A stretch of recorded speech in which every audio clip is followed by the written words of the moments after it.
Hello বন্ধুরা, নমস্কার সবাইকে। কেমন আছেন সবাই? আজকে চলে এলাম আর একটা নতুন রেসিপি শেয়ার করার জন্য।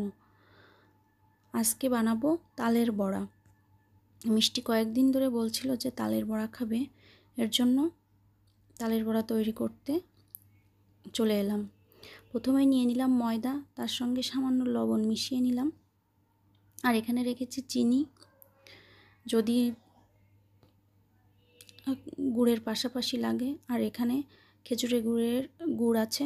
খেজুরের গুড়টা অনেক পাতলা ঝোলা গুড় বলে একে। যাই হোক, তারপর প্রথমে আমি গুড়টাকে নিয়ে নিলাম। গুড়টা অনেকটা পাতলা ছিল, ওই জন্য পাশাপাশি চিনি রেখেছি। এই যে গুড়টা নিয়ে নিলাম। আমি আমার পরিমাণ মতো ময়দা আর গুড় নিয়েছি। আপনাদের যাদের যেরকম লাগে সেরকমটিই নেবেন। গুড়টা নিয়ে তারপর আমি পরিমাণ মতো তাল দেব। তালটা এখানে আমি একটু কম দিয়েছি, তালটা বেশি হলে তিতো লাগে, এর জন্য একটু কম তাল নিয়েছি। অনেকে যদি বেশি করে খেতে চায় অনেকে দিতে পারে, আমি তাল একটু কম নিয়েছি। তারপর আমি এগুলো ভালোভাবে মাখিয়ে মিশিয়ে নিব।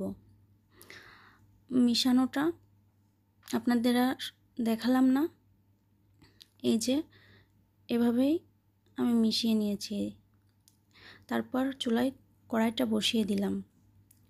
তারপর কড়াইতে তেল দিয়ে দিলাম। তারপর তেলটা যেই গরম হয়ে যাবে তখন আমি এই যে ইটা দিয়ে দেবো, মাখানোটা দিয়ে দেবো। কিন্তু আমার মাখানোটা একটু পাতলা হয়ে গিয়েছিল, এর জন্য আর একটু ময়দা দিয়ে দিলাম। ওইটুকু আর ক্যামেরা করিনি। তারপর আমি এই যে কড়াইয়ের ভিতর দিয়ে দিলাম। তারপর এগুলোকে লাল লাল করে ভালোভাবে ভাজতে হবে। ভেজে এই যে আমি উঠিয়ে নিচ্ছি। উঠিয়ে নিয়ে তেলটা ভালোভাবে ঝরিয়ে নেব।